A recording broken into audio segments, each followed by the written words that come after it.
up that the meeting is now being recorded. There's also transcripts that start as well. This is the November 9th Northside Green Zone meeting. And I will hand it over to Leslie to kick us off. Good evening, everyone. My name is Leslie Jackson. I am on the leadership team of the Northside Green Zone Task Force. Before we begin, I would like to note that this meeting includes the remote participation of members as authorized under the Minnesota statute, section 13D.021. Due to the declare of local health pandemic, the city will be increasing its means to public access and transparency. Board meetings are public and subject to the Minnesota open meeting law. I will now call this meeting to order. I will also ask Kelly to do a roll call. I have an icebreaker question for everyone, and please participate when your name is called. If you were given an airline ticket to anywhere in the world for 2 weeks, all expenses paid, yes, all expenses, any treats, gifts, or anything that you would like to buy, it will be free. What ticket, where would you go? And we're interested. Thank you. And Kelly, please begin roll call. All right, so first up, I'm going to go through Northside Green Zone Task Force members, and then we'll do guests. So for the task force members, please say, here or present, indicate that you are here, and then you can do your name, pronouns, and the icebreaker. So I'll start with Andrew. Starting with me, Andrew, he, him, and present. Icebreaker would be, oh man, I thought I was gonna have some time on that. 2 weeks, all paid. Probably somewhere warm. That's as best I got right now. Somewhere warm where it's gonna be warm that whole time. But where exactly, I don't know yet. So just give me somewhere warm. Thanks, Andrew. Anita? Can you hear me? Yep. Okay, great. Anita Rena Davis. If I had the opportunity, I would go to Hawaii.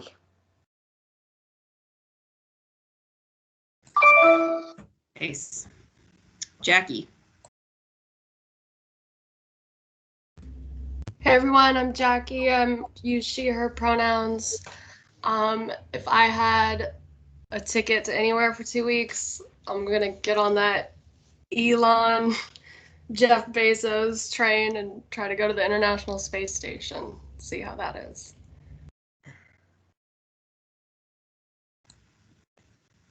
Thanks, Jackie. Joanne? Hi, Joanne, present. I'm going to the Southern Hemisphere where it's springtime, so I'm going to New Zealand or Australia. Nice. Marquita? Marquita, use she, her pronouns, going to Jamaica, Mom. Julie? Hello, everyone. Julie, I can turn my camera on for a second. I'm Julie Learson. She, her. I am going to Greece. That's bucket list. So if you're like Andrew, you shouldn't have to think about this. Get your bucket list together, dude.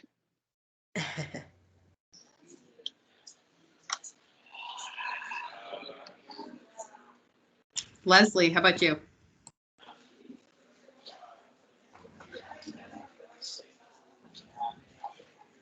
Oh, wow. Okay, I'm having problems. Okay. Mine would be the Canary Islands. I have to go there to get a rock. I need a piece of the Canary Island to add to my collection.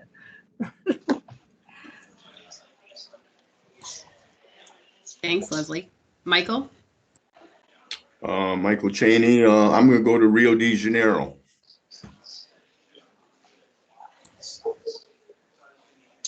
Pop back up to Lars. If you missed the icebreaker, we're just introducing ourselves, doing a roll call. So you can say you're here or present. And then if you could go anywhere, expenses paid for 2 weeks. Can you hear me? Yes. Okay. Yeah, Lars, I'm here and I would like to go to Jellyfish Lake in Palu. It's like this little island, like landlocked. It's now a lake, but it used to be part of something else, but it trapped a bunch of jellyfish in there. There's no natural predators, so it's just filled with like millions of harmless jellyfish, and you can go there and swim in it. So that's mine. Thanks, Lars. Michelle. Hi, everyone. I'm Michelle. She, her, hers. I'm present. And my parents were in Japan. My dad was stationed there for the Vietnam War. So I have always wanted to go to Japan.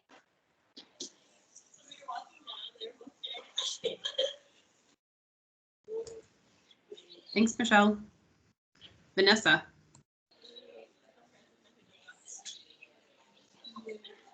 It's my turn. Yes. Hi, everybody. If I had a choice to go somewhere, it would be to Atlanta, where I'm going for Thanksgiving to see my grandbabies, my twins, Kaden, Grace, and Carter George. So I'm gonna go and hug on them for a whole week. I'm excited.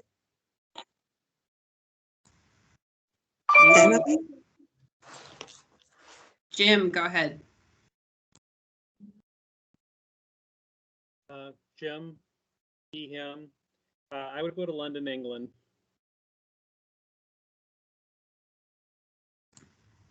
And Yolanda.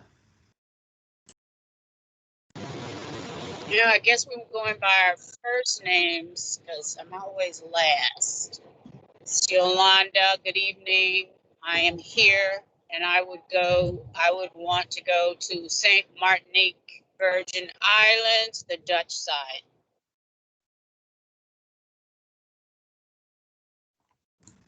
All right.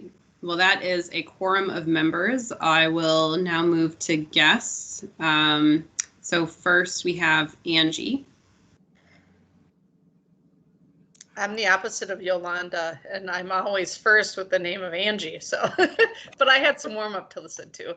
I'm Angie Timmons. I work for Hennepin County Environment and Energy. My pronouns are she, her. And I would really love to go to that place in Mexico where all the monarchs go to. That's where I want to go. Thanks, Angie. Fox? Hi there, Fox Char, they, them. I work at the MPCA. Good to see some familiar faces. I think I would also probably go to Greece or somewhere else in the Mediterranean because my wife has been bothering me to go there. It's a bucket list for her, so I guess I have no complaints. I'll go too. Thanks, Fox. Christine? Christine Maurer with Hennepin County, she, her. And if I could go anywhere for 2 weeks, I would go to Patagonia. Christopher. Hey everyone, I'm Chris Genzo, he, him, also with Hennepin County. For me, I would go to Southeast Asia, Cambodia, Laos, Vietnam. Thanks. Peggy?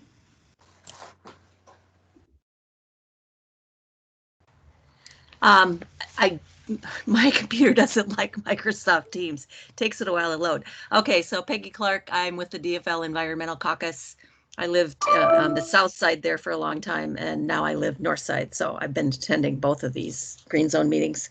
And are we supposed to talk about someplace we want to travel to now that we can, or? If you had a paid 2-week vacation anywhere, where would it be? My son and I have talked for years about going to Chile in South America, so probably do that. Awesome. Julia.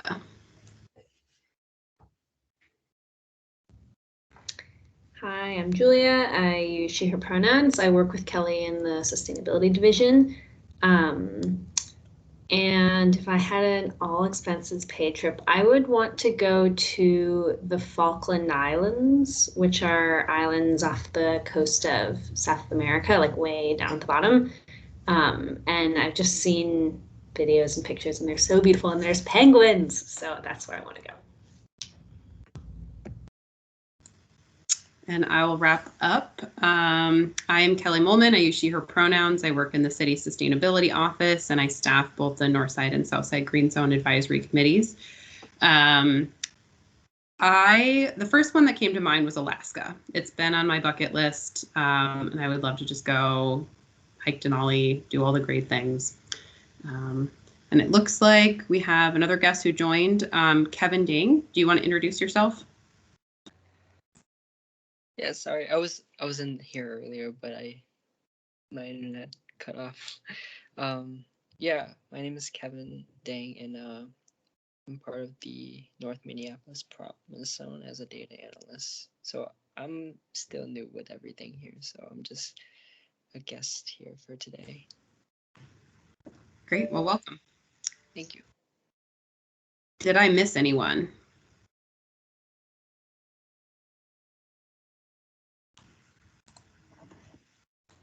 Nope. All right, I'll hand it back to Leslie. Thank you, everyone. Now we will proceed on to our agenda. Kelly will post and copy a link in the chat.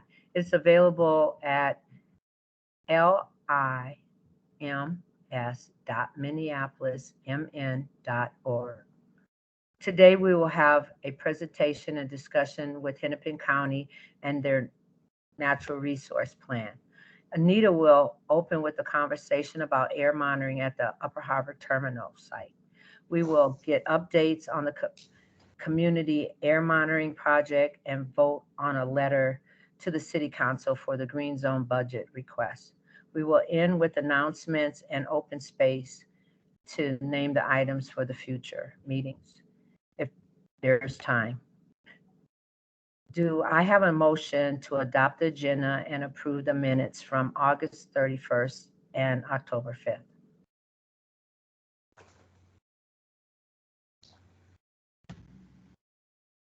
This is Joanne. I'll make that motion. Can I get a second? This is Jackie. I'll second that. Thank you. Kelly, can you please call roll call? Yep. Andrew. Yeah. Anita? Yes. Jackie? Yes. Joanne? Yes. Lars? Yes. Leslie? Yes. Michael? Yes. Michelle? Yes. And Vanessa? Yes. That item is approved, or those items, I should say. I think you forgot somebody.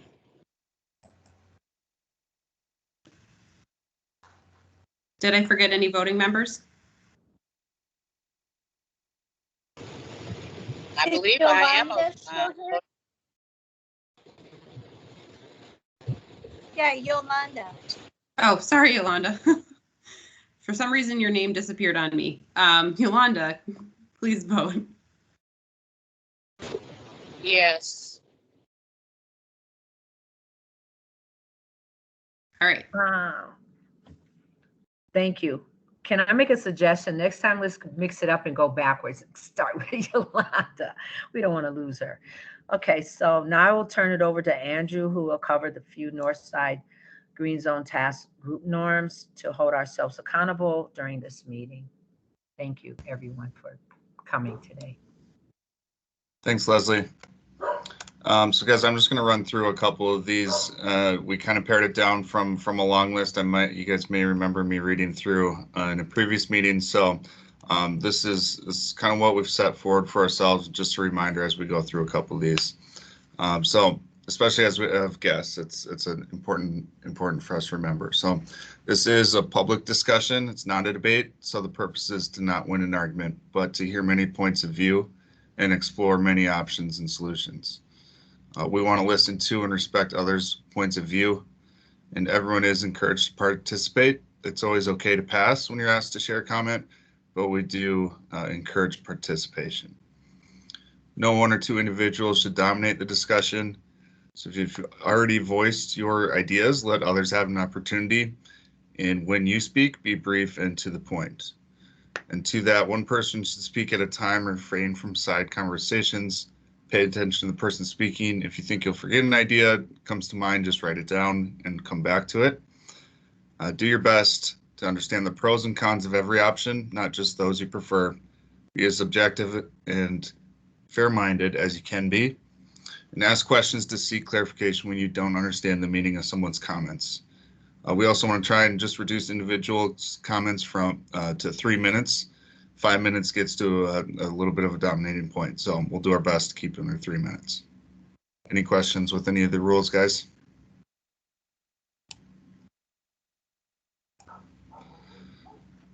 I'll turn it back to you, Kelly. Thank you. All right, next up, we've got Jackie.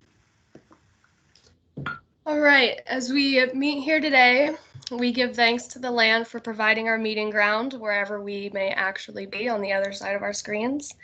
We give thanks to the Dakota and Ojibwe people for their land stewardship practices that have kept the land fertile and the river flowing since time immemorial.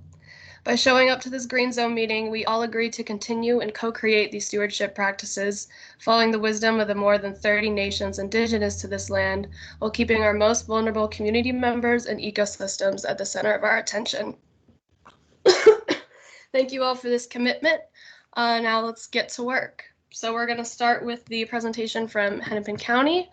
They're going to give us, or they have 30 minutes on the agenda, and we've asked them to leave plenty of time for Q&A and discussion. All right, thanks. Just give me 1 minute while I get the screen share up.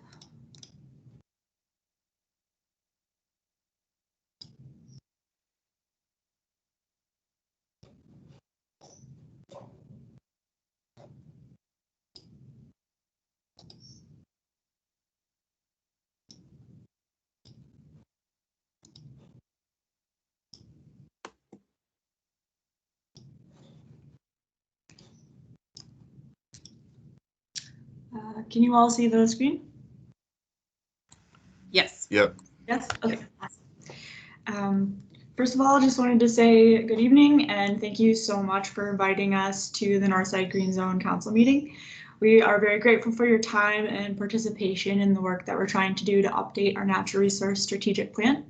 My name is Christine Maurer and I'm a senior ecologist at Hennepin County, and I'm joined tonight by my colleagues Angie Timmons and Chris Gunsel.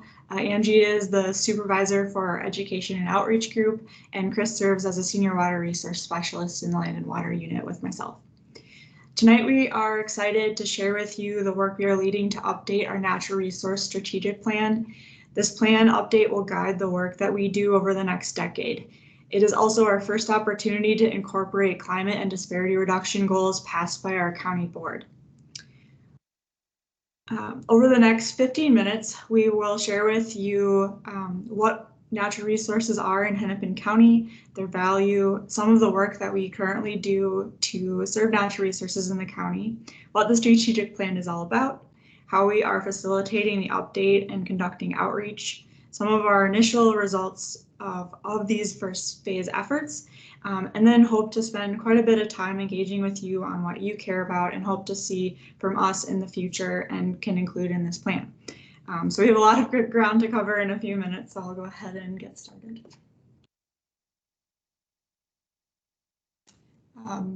The first thing we wanted to do was provide a land acknowledgement, which is not nearly as robust and thoughtful as the one that was just read.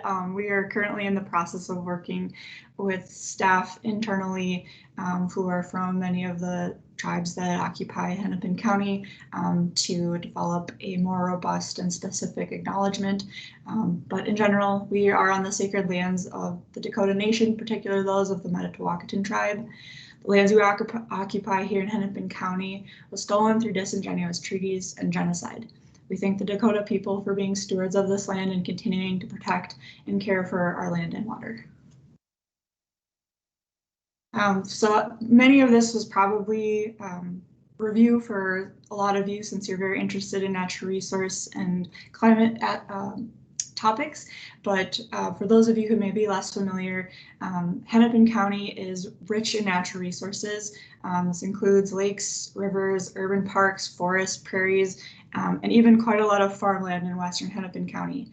And it's really fascinating to me that we have such a diverse suite of types of habitats, everything from our urban forests along boulevards and the pollinator gardens that we might have in our front yards that provide habitat for endangered species like rusty patch bumblebees, all the way to large tracts of forests in western Hennepin County. These natural resources provide critical habitat for wildlife. They help protect water quality and offer recreational opportunities and enhance our collective quality of life.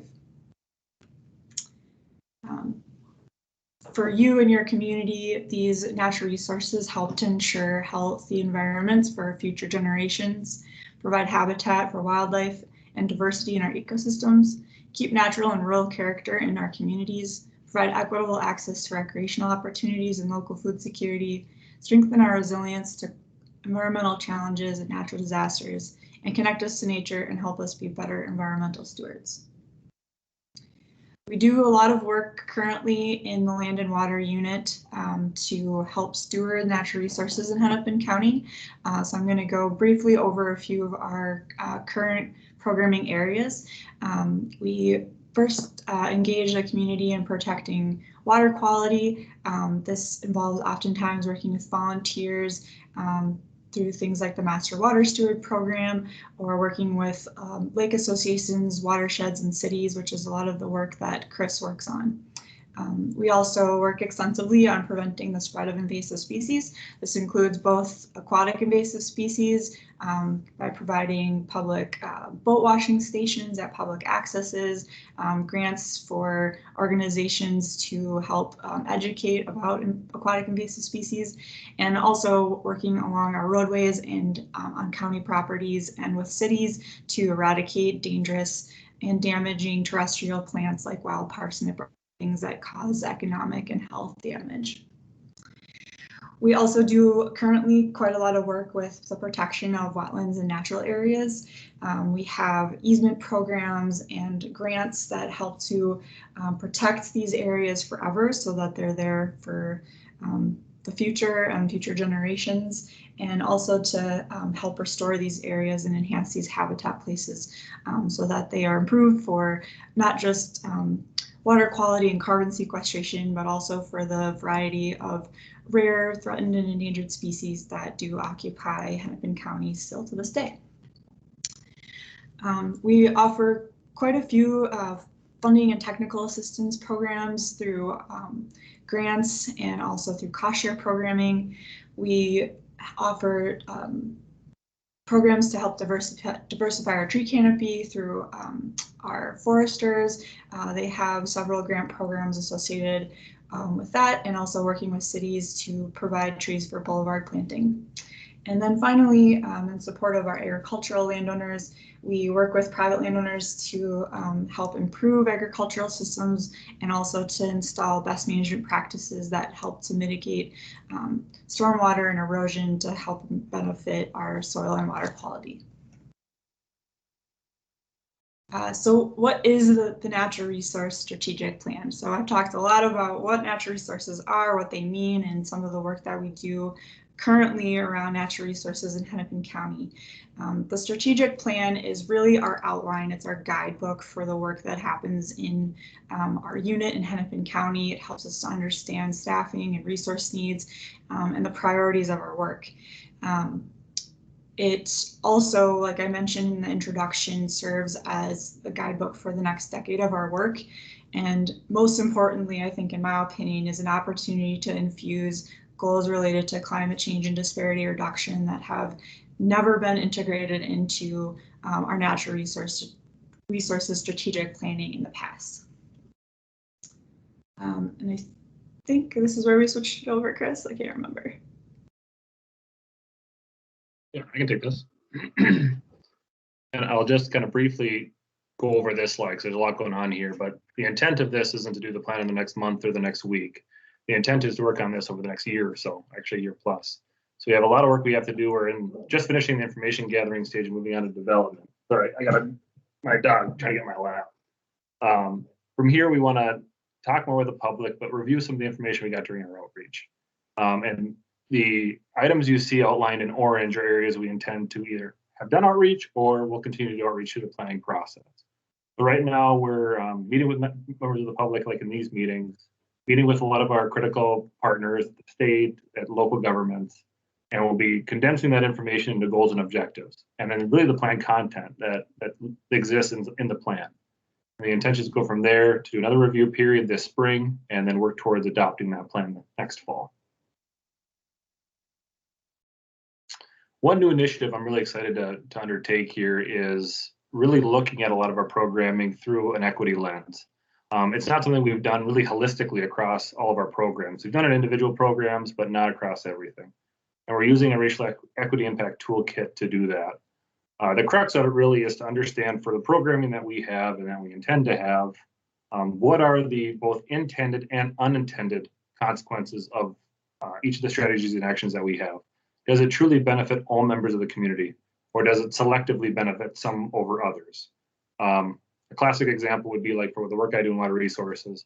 If I pick to work on one lake versus another, am I preferentially choosing that work over another? Am I losing an opportunity to work with folks at the other lake because I'm selectively choosing one for whatever reason? And trying to think more holistically about how we implement goals and actions is really the intent of that effort. What we want to get out of that is then developing strategies that are truly benefiting all members of the public, not just a select few. And then most importantly, I'd argue too, developing metrics so that we can track that annually, biannually, and so on through that 10-year process.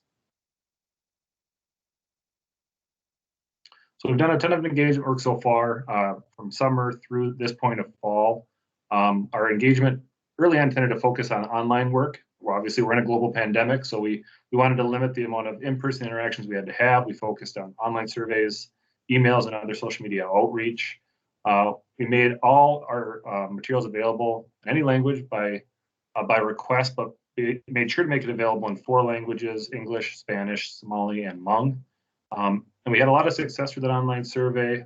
We've talked to over 200 people through that, and obviously other interactions through social media. We also want to do tabling events. Through our early online work, we found that the audiences we're hearing from tended to be more suburban, more urban white. We wanted to make sure when we did community events, we heard from other members of the public that were represented so far in our online work. And you can see on the right-hand side some of the events that we've done. These tended to focus in Minneapolis, Brooklyn Park, Bloomington, communities we hadn't heard from yet, and in rural areas of the county, like Corcoran and Medina, that weren't represented in our survey. And lastly, these kind of meetings with community groups, either one-on-one or in a bigger audience. We actually just had one with Michael last month with Project Sweetie Pie. That was really great, with a couple other members of community work in North Minneapolis.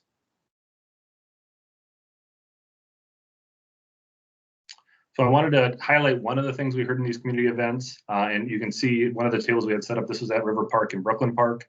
We had asked members of the public to vote on what natural resource issues were most critical to them.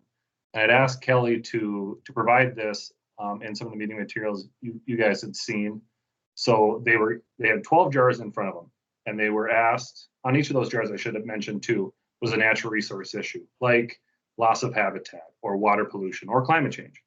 We gave them 3 bottle caps and asked, if you had to tell us which of these 12 were most important to you, which would they be? And if you want to advance a couple slides here, I'm going to ask you guys to do it for us. So on the next slide, we have those 12 issues. And maybe the minute or so that we have available here, either speak up or feel free to drop it in the chat. which of these 12 are most important to you in your livelihood or your family's livelihood. Understanding that all 12 of these are important in their own way, but if we had to prioritize our work, which would be most important?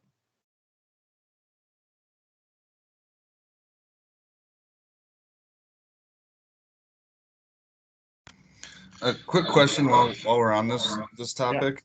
Yep.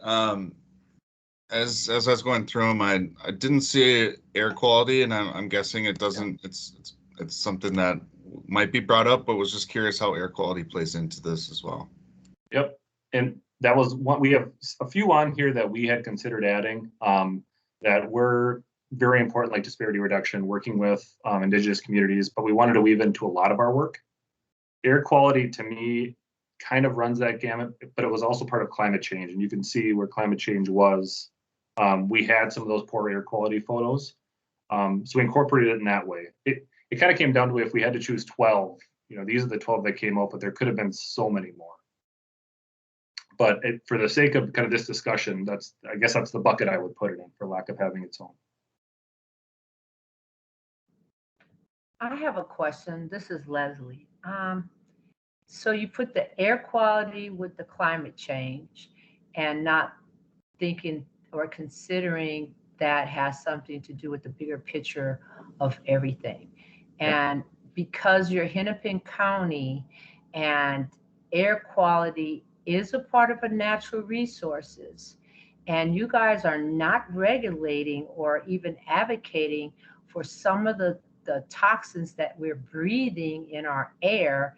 And so I want to know what's your view, because of you saying about air quality, and how you do not see it as a bigger picture than what you have, and you put it on a lower scale. And because HERC is in our community and we're not regulating the burning of the plastics, and it doesn't seem to be important to anybody but me, I'm just wondering what you're trying to get at, as far as I seen the list of people and everything else. And I'm looking at this in a whole different, bigger picture than the law of what's going on, because without the air, we can't breathe to do function of anything. And the air pollution goes into the water, and the flooding should be with the water. And I don't understand how you got everything mapped, but that's just the geek in me. And I'm not trying to be rude, but I will go on. So let me shut up now. Sorry. And I'll just jump in here, but we can talk about HERC and air quality more at the end. I know that's an issue that Kelly raised as we came to this group. I think for this particular plan, and I know the community doesn't like to hear this necessarily, but I think we tend to have buckets of our work that is driven by strategic plans. And so this area of work that Chris and Christine work on is within our natural resources unit. That you make a great point, Leslie, that air quality is an important natural resource, but we don't really have authority in that area in the ways that we may have additional authority or greater impacts in our planning work around solid waste and how we manage toxins and hazardous materials, transportation plan, our climate plan. And so we can definitely take that feedback as we think about the natural resources plan and how does air quality, how do we look at air quality as a natural resource? But it's not necessarily an area that this group of staff are really working on or that we have authority on. That's more falls within the PCA and the city. Okay, that being said, and you're talking about the water, what about the buffer law that Governor Dayton incorporated when over North Minneapolis off of Highway 55, as everyone knows, is Bassett Creek buried, and the flooding goes on in that back area. Along that whole creek area, there's flooding, not even there, but over South Minneapolis and where all these lakes are, we don't have anything to prevent the buffers, and Bassett Creek is in our community, and the golf course and the soil erosion and yada, yada, yada, and I can make a big list of it. So since you're doing the water, what about the flooding and maintaining that? Okay. Yeah, and I can speak to that one. So one of the roles that we serve as a stormwater conservation district, which is the county in this case, is enforcing that buffer law. And that's one thing we're doing throughout the county, is trying to make sure that for our creeks, for our rivers, for our lakes, for our ditches, in case of Bass Creek in some areas, that we have that buffer in place. And that really just gets on the amount of vegetation around that area. That doesn't quite hit the flooding.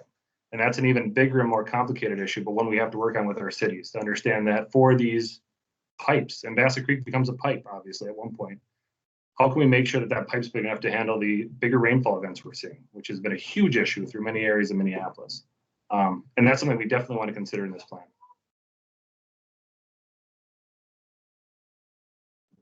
Thank you.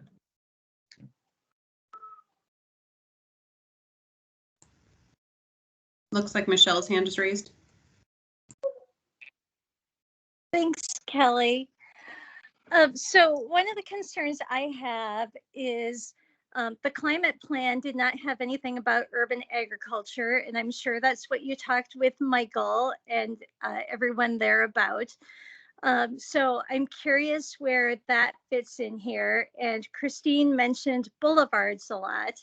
And we have an initiative called Minneapolis Edible Boulevards, which is a part of the Northside Green Zone Work Plan and also a city pilot. So, you know, that would help with things like, you know, capturing water into the ground so that we're not having runoff of chemicals and everything into the water, self-sustainability, you know, a number of things that are captured here in these different silos. So just curious where we're going to start incorporating food into the county plans. Yeah. I can take, Do you want to take that? Yeah. That's an awesome comment, and I'm very glad that we keep hearing that. The urban agricultural component of our work is something that is very much an emerging thing, and something that a few staff and myself are working on to figure out how to do agricultural conservation, agricultural preservation, and also to work with helping to support urban agriculture as well. And I think that hearing from groups like yours that is continuing to be a concern and an issue, especially with the pandemic and food access and stability, that just gives us more momentum and more reason to push our leaders and supervisors to let us have funding for those types of programs. So I guess the answer to your question is we don't have a lot of organized structure around that right now, but it's something that we've regularly heard from the community over this phase 1 process, and think that it's something that we would like to invest in more in the future.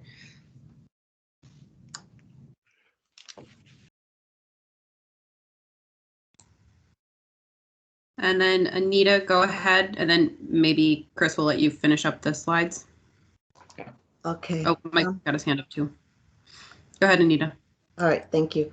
One of the questions that I was asked by one of the elders in North Minneapolis, we had a conversation, and maybe this isn't the particular place, but the question was the habitat and wildlife as they're affected by the Upper Harbor Terminal and the construction that will go on, and a lot of the changes in that area, particularly the rookery over in North Minneapolis on the Mississippi, and if this would be included, if these concerns would be included here, or is that another area that we need to go to? The group's name, ironically, Angie, is Community Power. So I think you can appreciate that one. But so the question, I was asked to bring that question here to this meeting, and also to ask the Green Zone members to consider that part when we're talking about the Upper Harbor Terminal.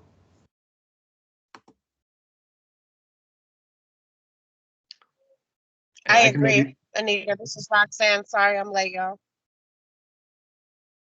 I can take a more general kind of answer for that, and maybe Christine get into the specific maybe rookery question if you have more background on that. I don't on the rookery per se, but in terms of what this plan would cover, this plan would not get down to the project specific level. What it would talk about is, say, partnerships with the city or with private developers that do this work to make sure that it's in an environmentally sustainable way. We might include language on that per se, but it wouldn't get down to the level of work, say at Upper Harbor Terminal at a similar site like that. Yeah, that's what I was gonna say as well, Chris, that because this plan is a little bit higher level in terms of how it's framing out our work, we won't be calling out any specific projects in this plan, but that's something that could be included in potentially appendices. So this document will become amended with appendices that are going to become a lot more detailed with kind of the actions that we intend to take after this plan is adopted by the board. And part of that reason is because that will be a lot more technical. So it's just going to take us a little bit more time to get through the specifics of the appendix documents. And so I think that there's opportunity there to be more targeted about the actions that we take in the project specific spots.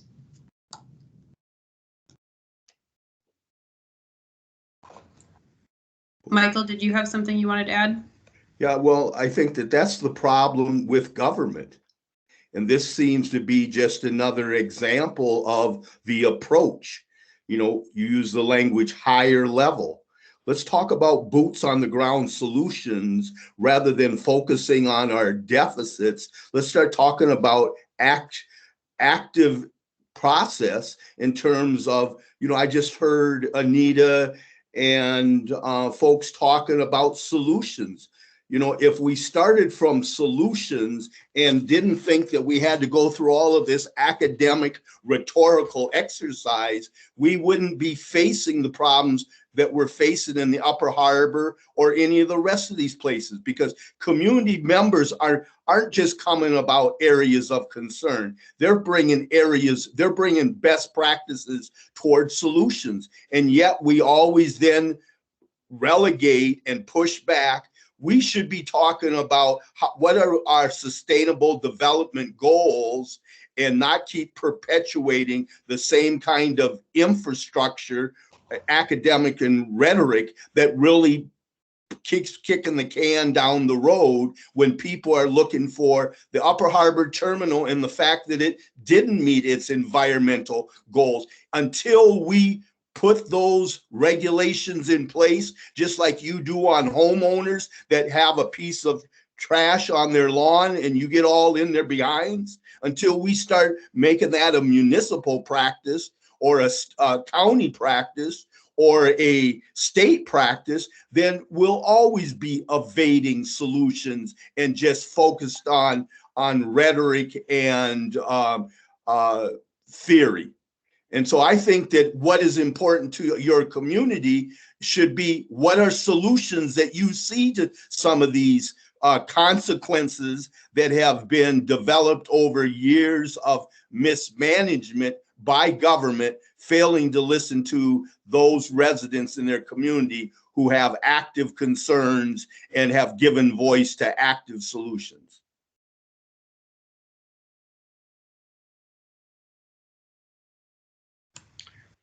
Michael, you're spot on. I don't have a great answer to that. I mean, that's one of the challenges government has is we're slow.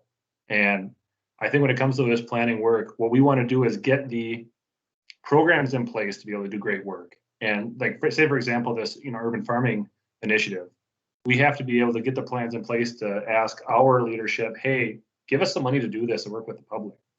And they need to see a plan for us to do that. I know it's hard to hear that because we got stuff we need to do now and it can't wait 2 years. But that's the timeline we have to work on. And in the meantime, I love these conversations to have because there are stuff we can do now to work with you to help on things and keep asking us to do those challenging things. But at the same time, we want to do these long-term planning efforts to make sure that we have the pillars in place to do the big changes that we want to do.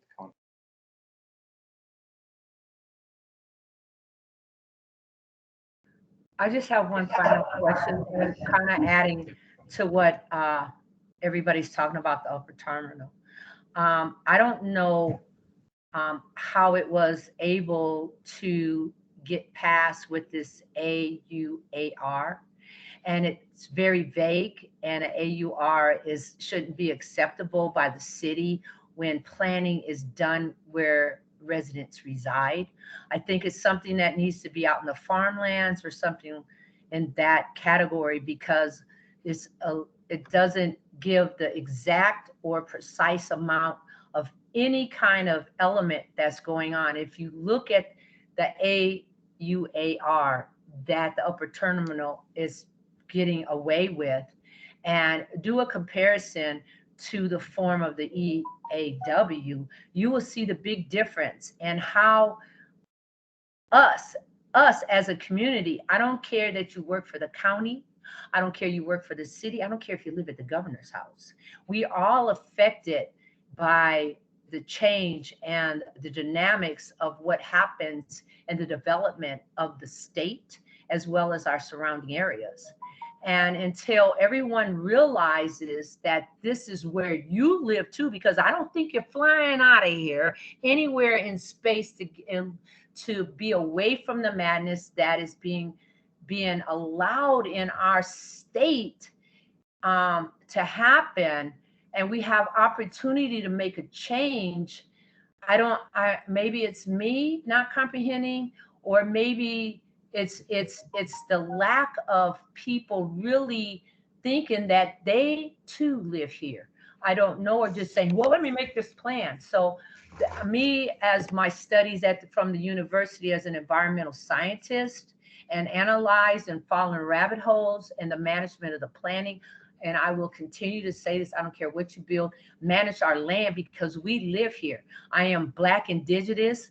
I'm an expert as being Black and Indigenous in America for 64 years, born and raised in Minneapolis, and I've seen the changes. And because of the neighborhood I grew up in, playing across the street at Bassett Creek off of Highway 55, I'm gonna tell you something, I've seen the changes, and everybody needs to be ashamed of the way that we live our life here. And that's all I'm going to say, and I can ramble on, but thank you for coming, and hopefully you'll take what I say into consideration.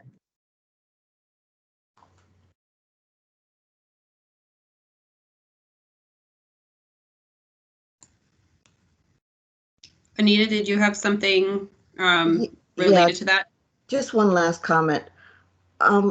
You, as I understand it, you're in the process of creating a strategic plan. Is that correct? Correct. Okay.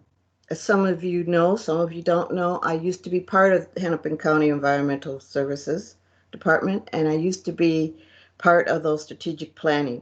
So basically what we're asking you here as community is to take all the comments that we've given you tonight and our concerns and figure out a way as part of our input into your strategic plan, and ask for that money based on our concerns as community.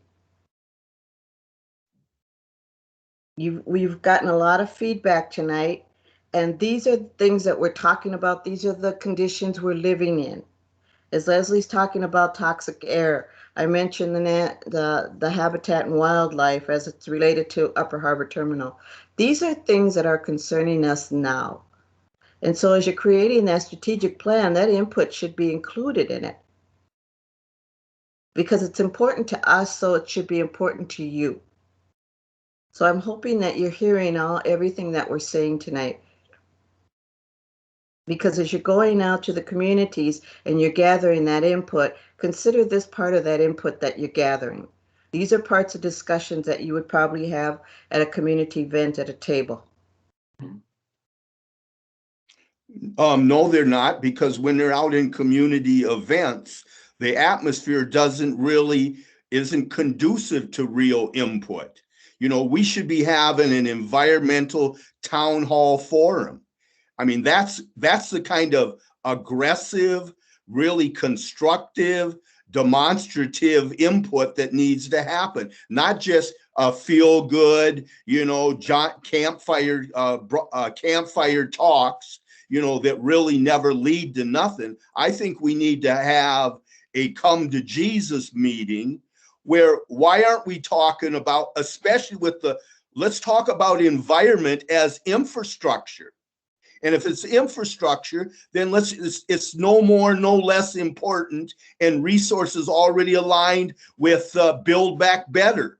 I know that there's money that's coming from the federal government to talk about all of the, I can't even keep up with all the different acronyms and names, but let's talk about environment, clean air, clean soil, reforestation. Let's talk about them as infrastructure necessary to have a healthy planet. And then let's challenge those who are the brokers of the resources, whether it happens on the city, the state, or the county level. Let's talk about a conservation corps where we're actually now moving over beyond just money deployment. Let's talk about job creation that can lead to restoring land, restoring forests, restoring quality of soil. And let's make those not just rhetorical conversations, answers on a survey.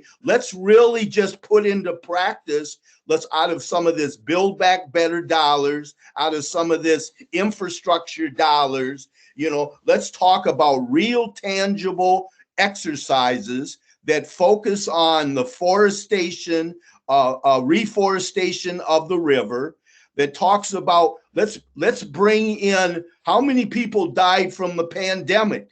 Let's plant a tree in honor of everybody in the state of Minnesota, and let's identify lands that Hennepin County owns, and let's make those urban and municipal forests that hire young people from low marginalized communities that go out on a daily basis to help plant those forests. There are solutions that are happening all over the world, and we still sit here picking our nose, scratching our behinds, and holding climate summits, to talk about more rhetoric, when indeed there's things that we know tangibly that we can do. And we know there's resources that are already being deployed. Out in Carver County, Phyllis Wheatley owns a 48-acre camp. Let's make that an environmental, let's as a county, Hennepin County, Carver County, let's make that an environmental boot camp where we go out there and it's been sitting out to clean up the forest, to replant trees, to train young people about forestation, and use all of that out of the dollars that already are existing and coming into our community around economic development, about infrastructure creation, and about addressing global warming, climate change. Though there's 4 or 5 things right there that with the dollars being deployed, we could also, let's just throw in there youth violence, because we're going to give them jobs so that they're not trying to kill each other. And we're moving them out to help restore the planet so that it's a win-win for all parties concerned. Michael, I'm with you on all that. I mean, I think one thing that I like a lot is the places to have discussions. I think both Anita and you were right that I had some tough conversations during those meetings on one-on-one events because people had your attention and they could really talk to you and you couldn't go anywhere. So I did have a couple of awkward conversations with folks that did have some issues they want to make sure we heard about. But these, I agree, are largely the best places to have these discussions because you just get more chance to talk about things. Are there other groups like this that we should be meeting with that we haven't yet? That's one thing I'd love to hear from this group. Are there audiences that haven't had a chance to speak with us that need to be heard? So I'd love to hear more about that. And then separately too, a lot of what you mentioned is stuff we're talking about. Hasn't gotten a level I should do anything yet. And it gets back to that challenge of actually getting the pillars in place and the funding in place to do it. But I'm happy we're having those conversations so we can get it done.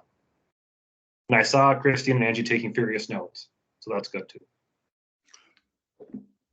Yeah, there's a group you should be talking to. It's a group called NET, Northside Safety Net, Neighborhoods Empowering Teens.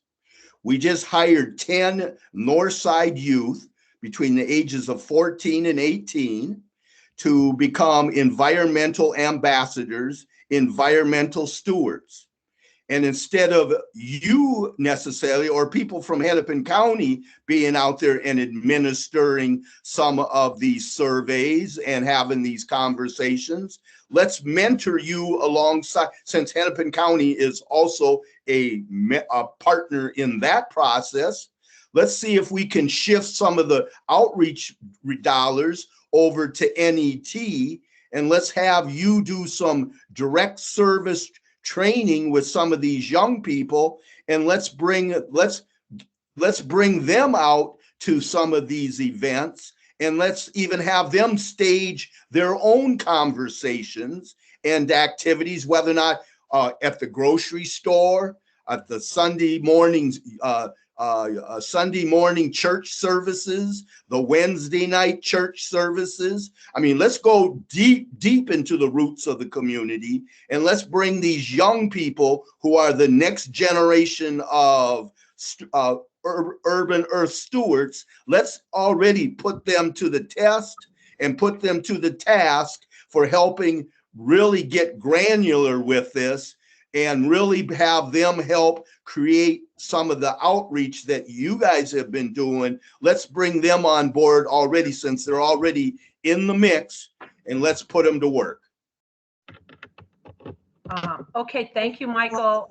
We're running, it's an hour, it's 6:02, and we have to keep moving. Is there anybody else that has any questions or anything that they would like to ask Hennepin County while we're here? And I'm pretty sure they feel and they hear us as the Green Zone Northside.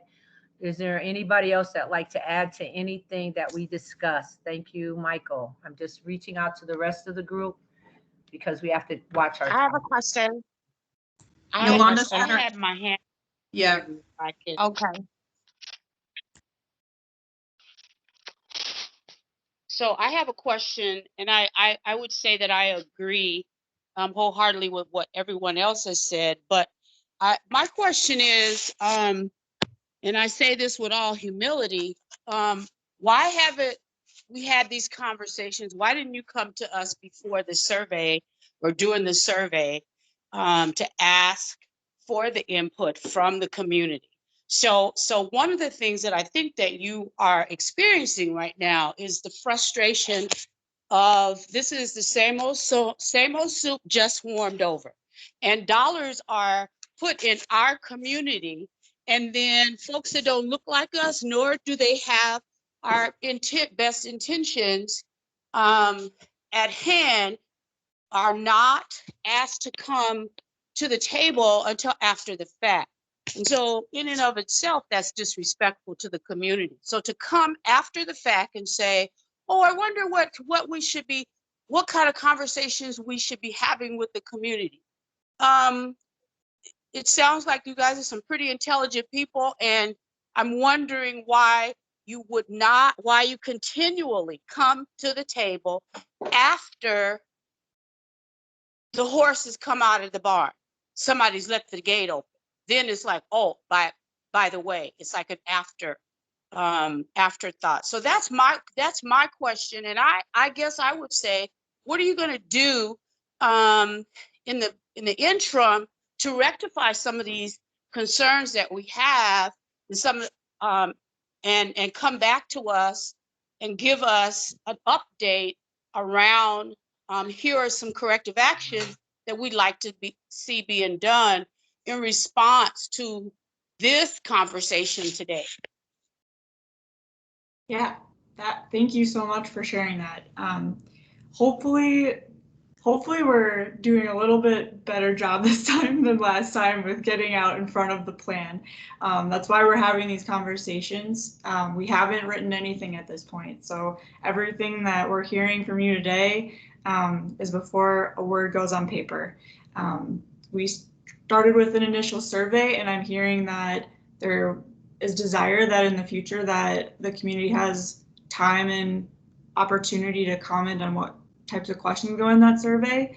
And that is something that we can implement because we have surveys upcoming, and there will be draft materials that we come come up with that we are going to require and request feedback from the community on. And so we're hoping that we can meet with this group and others at least one, maybe two more times before this plan gets finalized. And I think the other thing that I'm learning from a lot of these meetings is that we need to be out in the community a lot more regularly, permanently. Because if we just do this once every 10 years and try to get some information, that just doesn't seem to do the trick. And so I think one of the other things, and Michael's comment about the youth, neighborhood empowering teens, I mean, that just sounds so cool. Like yeah, you guys are just like all really inspiring, and I really hope that we can incorporate as much as we possibly can from what we've heard today into that plan. And hoping that you guys will work with us to do that, and wanting to be engaged is, yeah. So thank you so much for your time today.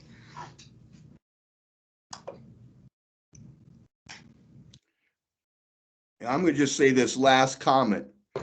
Until these governmental agencies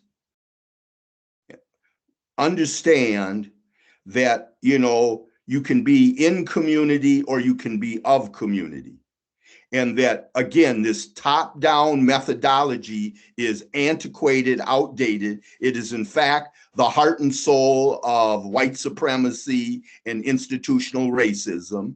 And until you can sit across the room, in all honesty, and looking into the eyes of Yolanda, you know, looking into Anita and other folks in this room, Michelle Shaw, who have been volunteers not only for the Green Zone Task Force, but have been staunch environmental activists. And until we recognize that and realize that the heart and soul of inequity is when we have governmental agencies who are all being paid. I don't believe there's probably one of you who's not on the clock at this very moment. But at the same time, we come to these meetings held by the city, held by the county, held by the state, and we continue to volunteer our lives away. And that's the heart and soul of this whole issue, is the equity and inclusion has to be just and fairly applied. And you and those who are in those seats have to take off. They have to say to their employers that that we can't continue to operate in this top-down approach where we've always got our foot on the necks of well-intentioned citizens. We have to empower, we have to educate citizens, empower citizens, and remunerate citizens for their active and unselfish. Why should community have to be dearer to me than it should be dear to any of you who are sitting in those seats getting paid? Thank you, Michael. We're going 10 minutes almost overtime. We want to try to stay on schedule. We appreciate you guys coming, but we have to keep moving. Is there anything else that the county would like to include in closing? Because we do have to continue on. We have other things on our agenda tonight. Steen, can you just move to the contact information? And I think at the end, we're happy to come back and talk about HERC more specifically. We heard that, and we know that there was questions around our organizational structure, who to reach out to. At this point, this is our contact information. Any one of us you can reach out to, and we'll respond and either get the answer or come back and have another conversation. So thank you for the time. We'd like you to come back so we can finish this conversation, especially around HERC and what is going on there and how it's being monitored without plastics being included as burning. So please include that in your monitoring and keep us updated. But we'll have Kelly reach back out to you so we can continue this conversation hopefully before Christmas. Thank you, guys. Thanks. Bye. Kelly, would you like to continue with the meeting?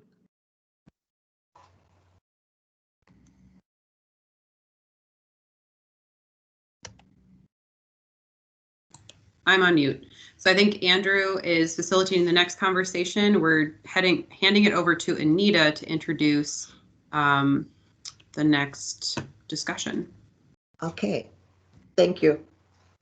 So if you've been driving down Washington and 2nd Street, you've noticed that there is some work starting to be done, some digging into the ground, some, I don't know, pre-construction or whatever is going on. Before the meeting tonight, in one of the conversations that going around Upper Harbor Terminal is the construction. But it's not so much the construction as, to me, as after the fact. One of the things that we've learned with HERC and my parents and others in that generation going to meetings and being told, you know, we're going to put this great thing in your neighborhood, the community, and as tonight we've witnessed, and like Michael says, antiquated. These are the plans, and this is what the goal is, and this is what the finish is going to be, and we can ooh and ah, and very little questions are answered. But one of the things, and the other thing besides that, besides HERC, was Highway 94. The same thing, tearing up our community, tearing people who were homeowners down there along 4th Street and 2nd, and moving them into the projects along Olson Highway, the Sumner Field projects, because they could no longer afford homes after the city brought them out so that the highway could go through. These are things that I recall growing up in North Minneapolis my entire life. And I'm looking at it, and now we're dealing with the after effects of Highway 94 and the pollution and the toxins that are into our air, and we're dealing with HERC and the pollution. We have to be vigilant so that we don't come to this point again, our children and our grandchildren years from now saying, you know, what happened? Why didn't we take control of the situation as community members? And this is the thing, we have to start taking control. After the fact that we have to be concerned of is, where are those trucks going to go?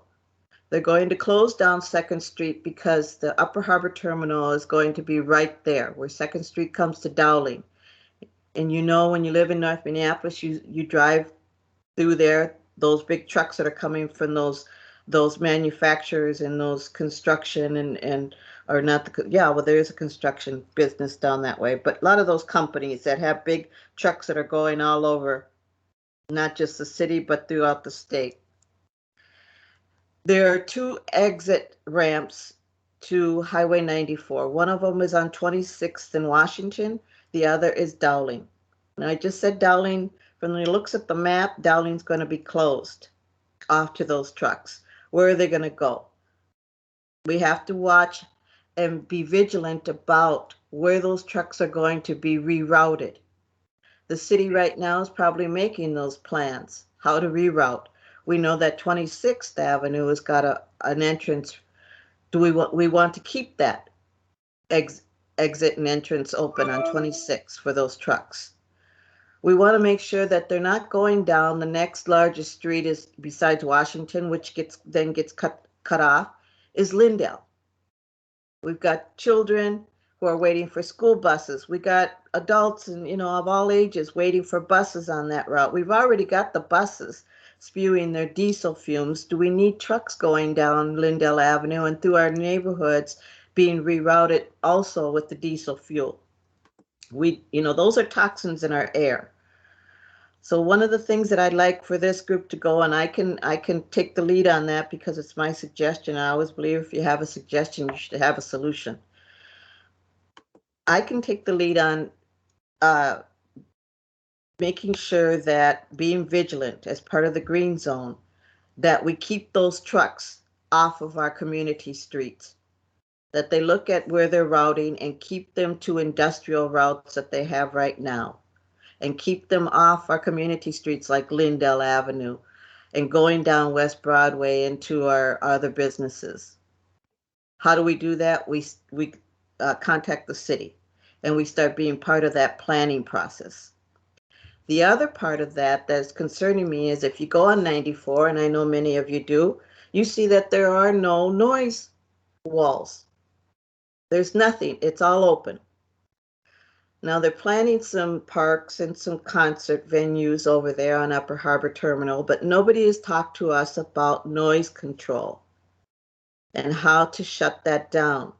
So what will happen is those walls will stay open off of 94 in addition to 94. Now we're going to have concert music floating over the freeway and keeping us up at night. That's another part of air pollution that we have to consider, noise pollution. So that would be another thing. Now, MnDOT controls those noise walls. And I've done some research and I haven't seen any actions or any budgeting for the next 5 years on putting noise walls along 94 between West Broadway and Dowling and maybe up to 252. The only projects I've seen is along Cedar Avenue South and Maple Grove area along 94. But none for the North Minneapolis route. So Highway 94, in addition to 94 in the concert, we have no noise barriers. The last thing I'm concerned about is if you have ever been to a concert in your entire life, do you think you want to pay for for parking, or would you park on the side streets?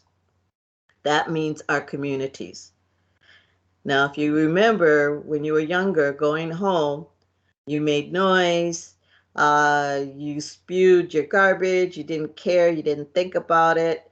And those are things that we have to consider. How concert nights will impact our community and our neighborhood. Who's going to clean up after that? Are our neighbors going to have to worry about the garbage in their front lawns and who knows what else that will happen between the alleys and the houses after concert nights? So those are things that I'm bringing here tonight because those are things that have not been discussed yet in the Upper Harbor Terminal talks. Those are things that are passed off again. That's a city issue with routing. That's a MnDOT issue we don't have any control over that. Well, the green zone, as green zone, we do have some control of our own communities and how we see the future of it. So again, I'd like to create an ad hoc or a subcommittee to start looking into the Upper Harbor Terminal and those effects of noise, not only how it affects our natural habitat, again, the rookeries, because it's clear and evident to us that Hennepin County Natural Resources are going to push that to somebody else, whether it's the PCA or whether it's the city. So it's not just the noise, but it's the pollution and the neighborhood control. It's the toxins in the air. And also, Leslie, you made a good point at one of the last meetings about the toxins that they're hauling away in the construction as they're digging into the dirt. That's toxic dirt. And that's being hauled through our communities. So there's a lot of things that we have to be vigilant about, just as they're starting to do this construction of the Upper Harbor Terminal and the after. So like I said, I'd like to, and I guess I'm going to put a motion out there to create a subcommittee to start looking at all the things that I've talked about. And I'll go from there, and anybody who else wants to be part of that subcommittee, I would lead it because I suggested it. So I have a motion out there, if that's appropriate. Yeah, this is Joanne. I second that. I do live right across from where the Upper Harbor Terminal development is coming, and I would like to be on this committee, Anita. And thank you very much for taking the lead. Thank you. And I'll be happy. This is Leslie. I'll be happy to work on that with you as well. And thank you for taking the lead. And yes. Yeah, we have a motion and a second. Is there any additional discussion? Yeah. We talk about the impact on the rookery. We talk about the impact on our city streets and pollution. What we haven't talked about yet, and so maybe this committee, and again, I would urge folks to look to Roxanne, who has already been putting together strategies and devices to try to maybe even slow the process down. So I don't want us to lose sight of that. We do have we don't necessarily, we can also be looking at the legal strategies to try to hold them to higher accountability and stopping the process. But we haven't talked about, even though there's all this talk about defunding the police and police brutality, we haven't imagined what that's going to look like when we have this amphitheater and we have these young intoxicated suburbanite women and or guys coming through our community, you know, laughing and having a good old time.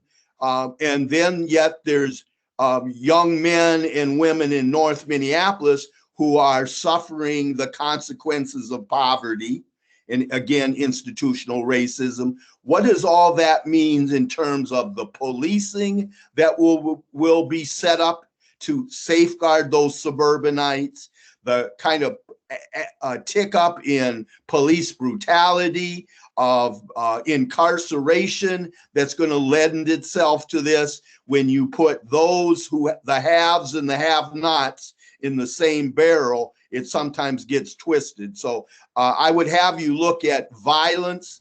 I would have you look at police brutality and all of those social indicators as well as part of this prevention plan that you're proposing. Thank you, Michael. Can we get a vote, Kelly, for Anita's proposal so we can keep on moving? Yep. Is there any other discussion before the vote? I'd like to also piggyback on what Michael said. And one of the things that I would like to just have us consider moving forward. And I too would like to say thank you very much, Ms. Anita, for bringing that forward. You know, I grew up partly on the of my life in Oklahoma on the reservation, and some of the things that happened in Oklahoma that brought attention to some of these environmental atrocities was, I don't mean this disrespectfully to anybody, but I'm going to say what I need to say. White folks get engaged when you start talking about their pocketbook. So one of the things that I would like to see is if this is able as an option, let's talk about a luxury tax. Since they want to come in our community and live high and drop taxes, etc. Let's have a luxury tax, a toll fee for them coming in and out of our community. And so if they are needing, let's say, for instance, and I know that this is the cart kind of before the horse, but I still would like to bring it to our attention. So as a solution, if indeed they pass this, they've already passed it. They just notifying us at this point, from my perspective. Let's talk about, if you are going to come in town to have a concert, et cetera, then they need to have, everybody that's going to attend that needs to pay a toll tax. We're now paying a tax, a luxury tax, a health tax on everything I buy in Minnesota, in Minneapolis. I got to help small businesses that were already, making money before the pandemic, so they don't want to pay their staff's health care. So they add this percentage onto my bill every time I go to a restaurant. So I'm proposing that in addition to some of these concerns that we have, that we hit some pocketbooks. And that's my feedback. Great, thank you, Yolanda. All right, so with that, I will call roll. Again, the motion by Anita is to create a subcommittee to address these environmental concerns, including violence and police brutality around Upper Harbor Terminal development and activity. It has been seconded by Joanne, and I will start with Yolanda. I agree.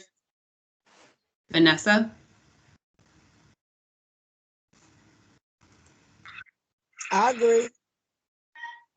Roxanne, Aye.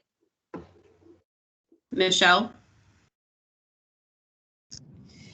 Yes, definitely. Michael, Hey. Leslie, Yes. Lars, Aye. Joanne, Yes. Anita, Yes. Andrew, Yes. Akia,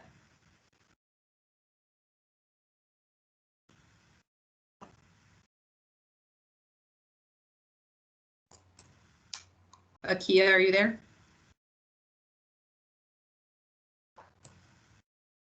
Looks like you put it in the chat there. Yeah, Kia's mic is not working. Oh, okay, great.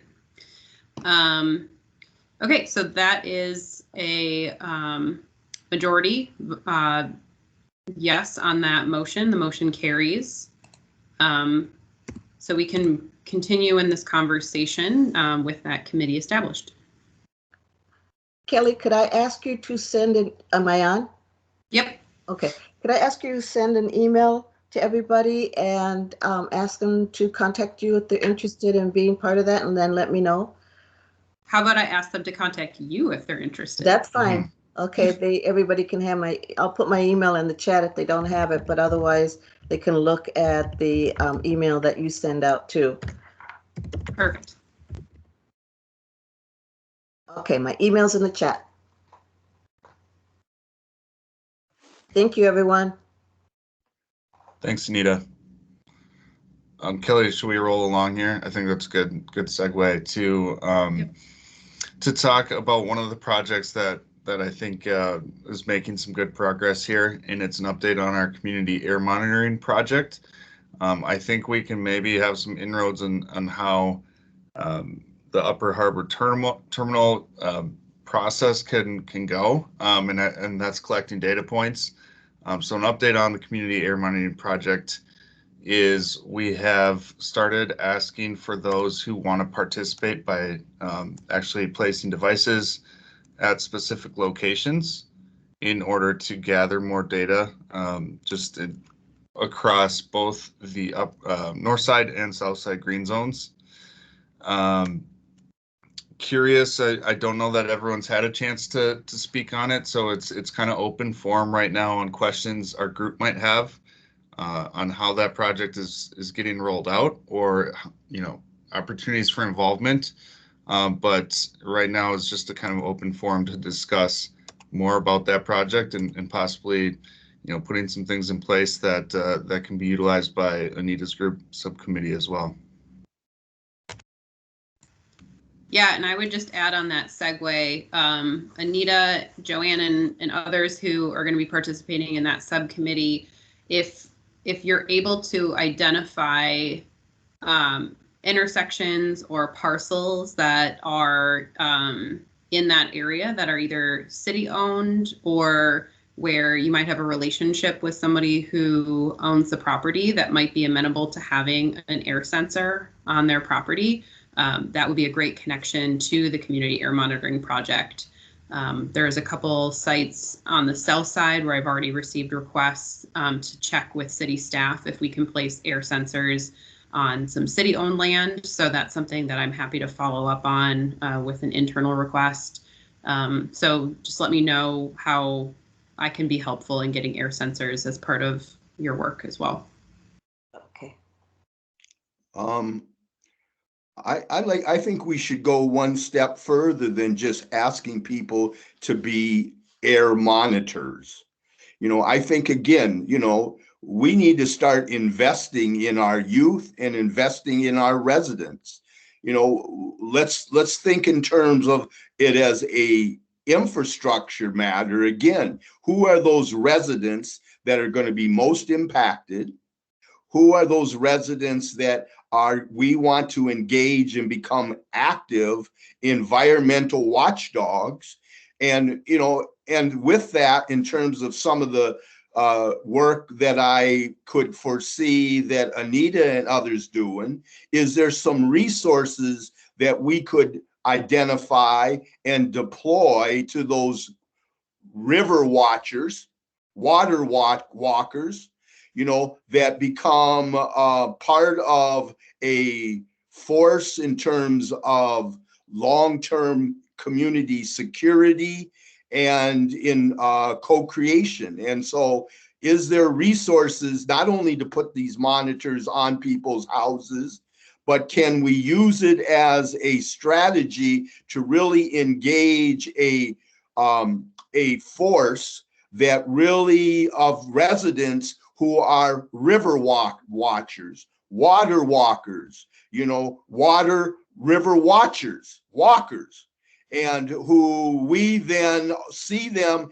as part of a engagement strategy that really invests in those residents and really starts rewarding them for their participation, which then ultimately leads to their leadership, and leadership before the Upper Harbor, leadership alongside the Upper Harbor, and leadership as it goes forward, that we're starting to build human infrastructure, but also civic infrastructure that will monitor the air, monitor the soil, monitor the water, monitor their neighbors, and really putting in place proactively citizenry that is not going to be responding, but are going to be proactively helping the green team here really figure out best practices and a strategic plan that can address all of these concerns that we have articulated within the green zone plan. I think, Michael, what you're touching on there is actually a great, it's right on our agenda for next for what we want to talk about here before we adjourn, is really asking for specifically that. And so I don't want to step on Leslie's bit here, but we definitely want to put forward a strong play to the city in order to ask for these resources to continually do this year after year. So I like where your head's at on that, and we're definitely trying to push for that, and we'd ask for everyone's participation in being active in putting that forward towards the city. You can go ahead and go right into the next with the announcements and speak more about that, Andrew. Okay. You just continue on with that. Yeah. And I guess I don't want to just wrap up discussion on that Upper Harbor terminal. I think there's some things that Michael had brought up and others had discussed there with ways to help how the impacts of that, where that is actually sitting. I'm not familiar with, how those taxes are written in, but it may be something from, I'm just, spitballing here, but like an environmental tax is maybe more friendly to how it's written and where it's coming from the green zone than, luxury tax or whatever it's called. I'm not familiar with that process, but I think that's something we could look into as far as, has that ever been done? Anyone who's coming in this area, we're going to tack on a little bit extra money for each ticket for environmental impact, something like that. But what we have done is drafted a letter that we would hope everyone puts forward towards either their council members, their state representative, their, basically anyone who will listen, but it's asking for specific funding for the green zone to continue in the future. Kelly can maybe give a little bit of history on just where some of the funding has come from over the past few years of the green zone's existence, but what we're hoping to find is an opportunity to continue going forward in a stronger manner with solidified resources. So it's not just pieced together, session by session. This is something that sticks and is available for future. And to piggyback off of that, since it's going to the House of the City Council, and we have new electees in that body, We should probably push this to those that were there to help create us, to see what their impact is, to help push it, and the former chairperson, because she supported us. And that was something that someone suggested. But this is what was created. You guys can take a look at it. If it needs to be modified to any changes, we're asking for each member to have some kind of stipend payment, even though people might say, I don't need the $50 or whatever, but every little bit helps when money comes, especially with these economical changes and times. But I'd rather us probably try to get at least $100 per member per meeting. And that's what I'm allocating. Cost of living, COVID related costs are going up and everything else. And as Yolanda pointed out, we have this luxury tax. So why not increase what we ask instead of $50? So that's what's in that. We also have a city budget timeline, and the public hearings is at 1:30 on November 16th at 6 o'clock p.m. And so it's scheduled so we can vote on this, or we can just take a look to see if people want to come back to this, and we can include it in an email as a group participation if there's any changes anybody sees. And I'm a big stickler for everybody work together as a group to have everybody's voice heard in every avenue that we do as a committee to move forward as a family. I look at you guys as a family, and I need everybody to work together, even though we have differences, but it's about us after it's all said and done. And I see Anita has her hand up and someone else, and I'm going to be quiet and pass it to Anita. I think Peggy had her hand up first and then Anita. Yeah. A thought occurs to me when you were talking about the tax to help defray the impact on the neighborhood of the Upper Harbor Terminal project. And I want to say it was when the convention center was built that they started the hotel and entertainment tax downtown. Yeah. That's an extra 3% or something like that. It seems to me like we could lobby to have that special taxing district extend up through the Upper Harbor Terminal, and that they could apply that tax to the concert tickets and stuff like that that are sold. And that, and with those funds dedicated to, to the community here to figure out how to spend those. Now, I don't know if that was only done at the city or if that had to be approved by the state, but it seems to me like the structure already exists and we ought to be able to take advantage of that. That's all I have. Thanks. Anita?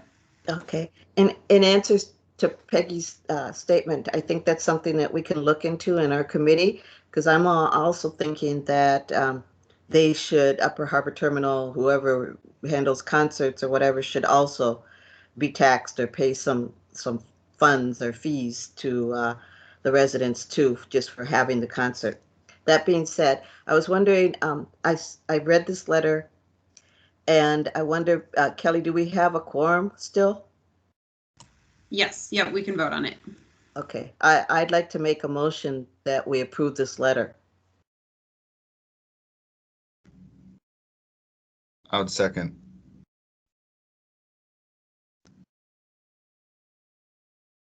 Any discussion on the motion or the second before I call roll? Well, yeah, I have some concerns. It's kind of general, but again, I think that there's federal dollars that are already being applied and deployed as we speak. And so I don't think we have to rob Peter to pay Paul. The idea of a luxury tax, all well and dandy. I'm in full agreement in many respects. But I also think that we can't look upon blood money, if you will, to be the answer, that we need to also be putting in place the kind of legal mechanisms, the kind of fiscal mechanisms that support the kind of environmental world that we see for North Minneapolis, the Upper Harbor Terminal, and communities around the world.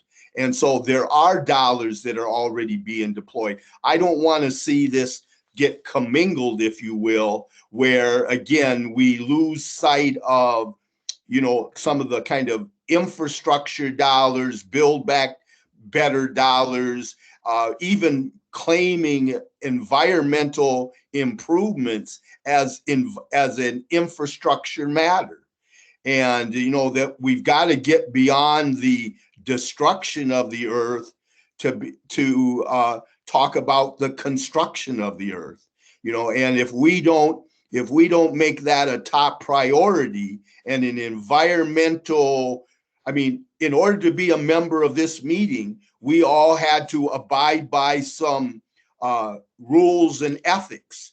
And I think that that's really what we're driving at here, is the city, if you will, has to play nice, has to be more intentional, has to invest in its own future. And it's not just a municipality, it is a home to children and families who are being hampered and poisoned by policies that municipalities erect upon them. And so let's talk about that being then a luxury tax on the city for poisoning us. So let's figure out let's see, not just relegate it to just these issues, but an ongoing stream of dollars that really go to address the sustainable development goals that are being projected at the UN level and beyond. So Michael, are you in agreement with this letter that we're doing, or do you want to add something to it? Because we're right in the middle of voting and it is almost 7 o'clock. So my question is, are you with this or changes? I'm not trying to rush you. I'm just, because you do talk very eloquently, and I respect that. So we're in the middle of voting. So I'm kind of confused if you want to make any changes to this, or can we move forward to vote and keep it moving, and we can come back to what you're talking about as far as trying to get other monies from other entities would be great. Okay. And I see Andrew has his hand up. Well, in answer to your question, I might respond the same way that I heard folks, Yolanda talking about the folks from Hennepin County. I mean, it's real hard for me to read this letter and say I embrace it. I mean, I can't even see the screen, let alone read it. And yet you want me to vote on it when, you know, it might take some greater time to really get legitimate feedback from all the Green Zone members, and that we're not just all bobbleheads. You know, change takes time. Change takes, you know, thought. And so I'll vote and support. I won't vote against it, but I certainly think that, you know, rather than whoever the authors of this letter were, you know, I would have liked to have this in advance to this evening, so that I could then give it my due diligence. Sure. I have a question maybe that can clarify some of that, just for the purpose of what this letter is and what it maybe does or doesn't do. And Kelly, maybe this is a question for you, but if this, what we're doing in this letter specifically is just asking for funds from the city, I don't believe that excludes us from getting funds through other avenues. So as far as bigger and those funds, those monies that are available through those plans like you mentioned, Michael, I don't think that this excludes us from going for those. This is just something specific to the city to say, look, we think we're doing important work, we'd like funding from you, but we will still accept funding from other resources if we can get it. Yes. And on a regular contingency. So it's not just a one-time thing, it's a long-term, included in their budget on a yearly basis. And that's what it says. But we'll be more than happy to send it to you. And this letter will be going to the South Side green zone as well. So there will be time if you want to make any kind of suggestions. And Anita has her hand up. Well, I do want to make a clarifying point on the timeline. So I did bring it to the Southside Green Zone last week. They have not had a quorum at their meeting, so they weren't able to adopt it as a whole, but I did send them the outline of this so that individuals on the Southside Green Zone Council could send it to their council members. If we don't vote on the letter today, we would have to schedule a special meeting prior to, well, probably as soon as possible, because the best chance for getting funding is sending this to council as soon as possible, even before they have their public hearing. It's certainly the first one, but definitely even the last two in the first week of and second week of December. By our next Northside Green Zone meeting, it will essentially be too late. So I just want to put that out there. And so if we don't approve it as a full task force, as individuals, you can all certainly decide to send it to your council members, but we wouldn't send it as a whole. We'd have to modify the language like I did for Southside. Sorry, Anita, go ahead. Okay. Considering what Michael said, I'm sorry, Michael, I didn't even think about that. You raised a good point. But the other point that you raised about federal funds, and I agree that this letter doesn't preclude us from seeking other funds outside of the city. But if we're looking at specifically, we seek the line that reads, I'd like to make a suggestion on an amendment. And I don't know if I can do this here. Robert's rules are escaping me. But we're requesting ongoing funding for the Green Zone Initiative. Specifically, we seek $125,000, and it says year. Could we just put in for the year 2022? And then maybe a line that says we will, continue to every year or something like that, some language, I can't think of it. But it's just a suggestion, because I'm thinking if we put this in, we might end up only getting $125,000 every year because we passed this motion and the language doesn't have an end date or a start date.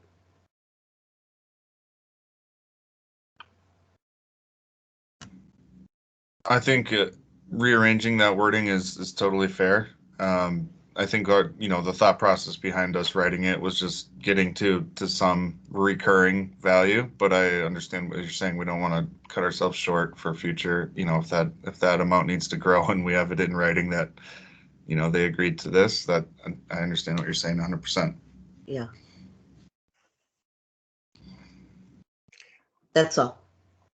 Well, I'm going to vote in favor of it, because when we did this event on September 25th, we were able to raise funds from everybody but the city of Minneapolis. And I thought maybe I was going to have to do a bake sale. It brought a tear to my eye that the city could not have funds even to do some flyers. But, so it really pulled on my heartstrings. I thought maybe I was going to have to do a bake sale for the city of Minneapolis so that we could really enforce their green zone policy.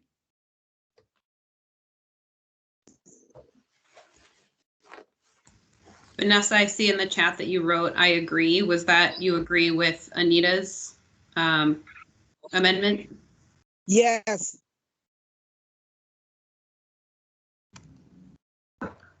Okay, if I can cut in here, this is Anita. As a maker of the motion, I can make the amendment. The motion would change to amend. I make a motion that we accept this letter with an amendment that we add year 2021. And if the person who seconded agrees to that amendment, then we're set to go. I think, and that'd be 2022. 2022. Thank you. I almost had it. Wouldn't it be beginning for the year of 2022, and to continue and increase as increase something about the increase cost of living increase. Living increase, yes. How about Kelly, you do your best and we'll Anytime. read it on the screen, and then Anita, if you can Yeah, reset that. then I'll amend my motion. Cool. And I'll second it again. Thank you.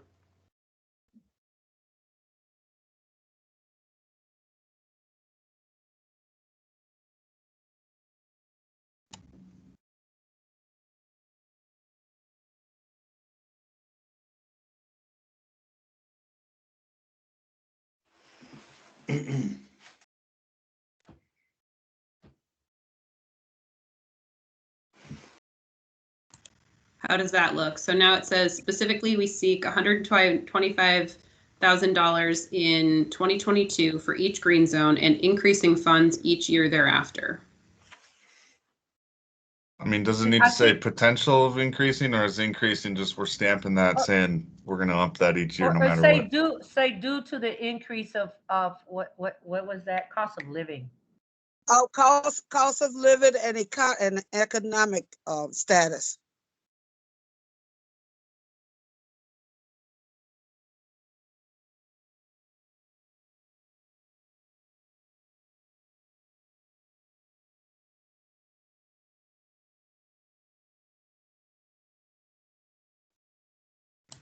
How about that? Due to the increase of cost of living and economic growth?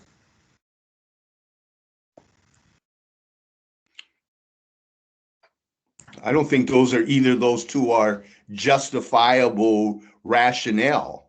Yes, they are. Can I make my point? Thank Go ahead. you.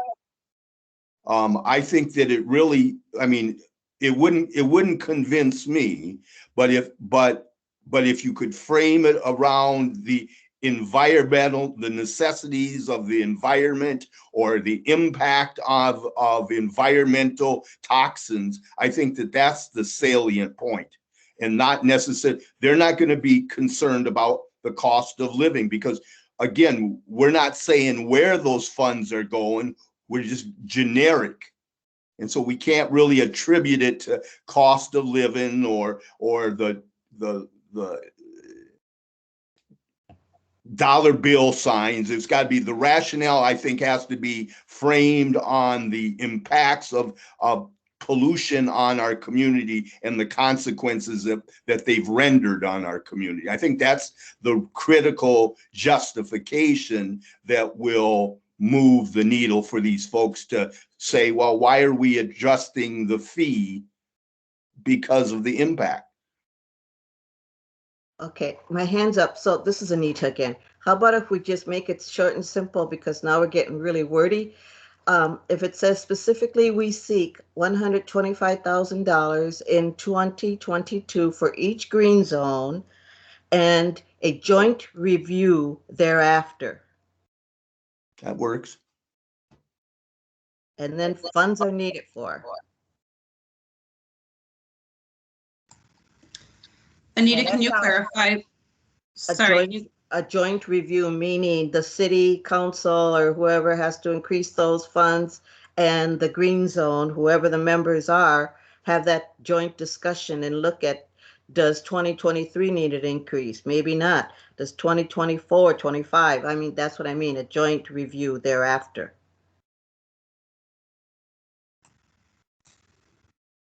This is Julie. Can I make a suggestion? I'm sorry. I'm adding to the indecisiveness here or whatever.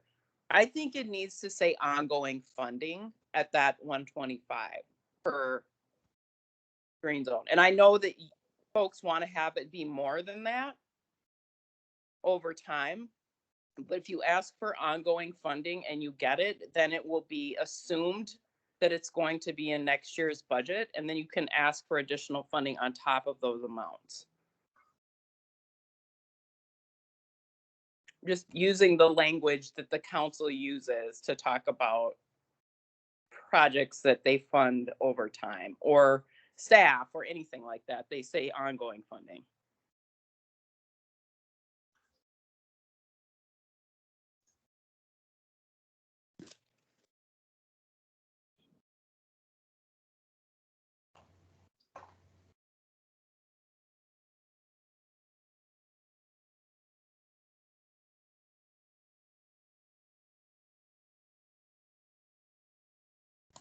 Okay, so we have several different versions here. And Julie, to your point, that's the beginning of the sentence. We're requesting ongoing funding for the Green Zones Initiative. That's why that is there for that exact reason. So I agree with you, but I also will, I mean, it's up to all of you as members to decide the language that you want to use. I do agree that strategically it is safer to ask for a single amount ongoing.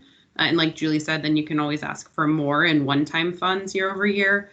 But again, that said, I will, work with whatever language you want to use. So the different options we have now are specifically, we seek $125,000 in 2022 for each green zone and jointly review funding needs each year thereafter as one option, or $125,000 in 2022 and increasing funds each year thereafter due to either the increase of cost of living and economic growth, or the other option is the increasing cost of addressing environmental pollution. We could say like impact on the health of residents. I sort of summarized a little bit what I heard Michael say. So maybe Anita, as the author of the resolution, do you want to amend your resolution with which version your motion is moving forward? Okay, after having that clarification, I'm going to just go with my amendment suggestion to just include in 2022 for each green zone period, the way it was, and then funds are. I don't want to overstep the authors though, so.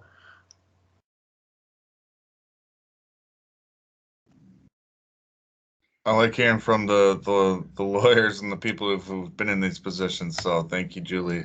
I'm on board with what you, short and sweet, but with the most meaning behind it.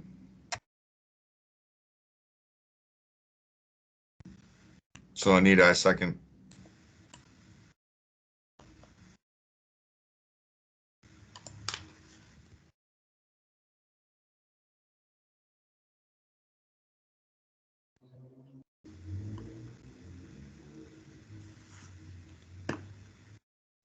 All right, any further discussion? Otherwise, I will go ahead and call a roll. All right. Start backwards. Yeah, we'll do that again. Not sure. I think Yolanda had to drop off. So we'll start with Vanessa. I agree. Roxanne? Aye. Michael? Aye. Leslie? Aye. Lars? Aye. Joanne? Aye. Andrew? Aye. Akia?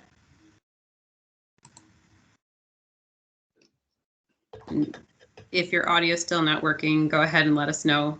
Okay, thanks. Akia says yes to the motion in the chat. And Anita? Yes. All right, that is a unanimous vote in favor of adopting this letter on behalf of the Northside Green Zone to the City Council. If individuals are also interested in sending this to your council member as a resident and member of the Green Zone, I can send you a version of this that you can, fill in your name and then send to your council member. So I will do that as a follow-up as well, in addition to sending this as a group. Thank you. Yep.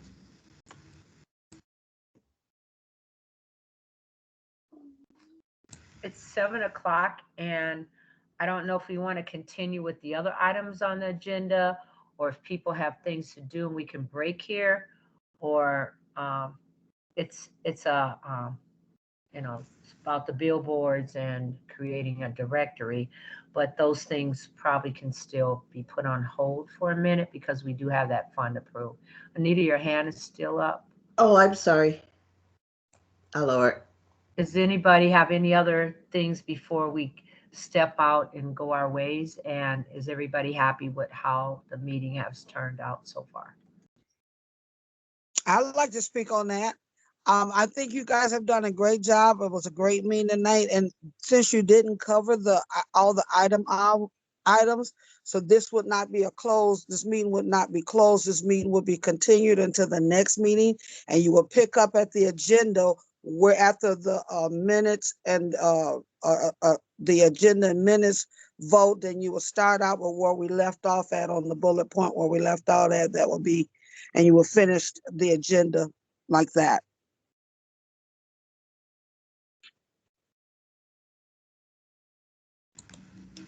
Thank you for that education because you learn something new every day. I do not know this. Thank you. You're welcome, darling.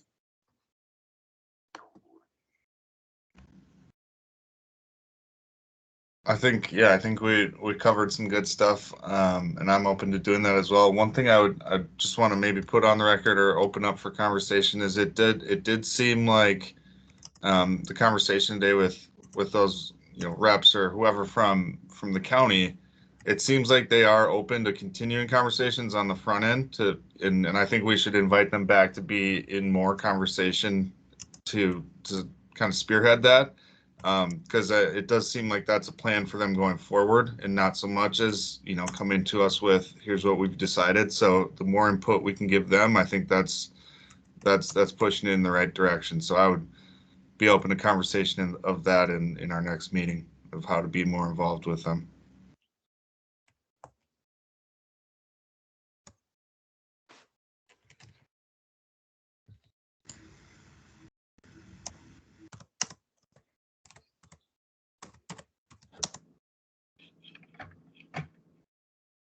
I'd like to say, if anybody has any information about any federal funding to get our support, please reach out to Kelly so we can apply for any of those grants and proposals. And if there's anybody trying to teach any classes about grant writing or anything that we as members can step in to learn to write grants and be very active in our community to allocate funds towards us or any projects that we have. Please keep us all informed. We are a community and we need each other. United we stand.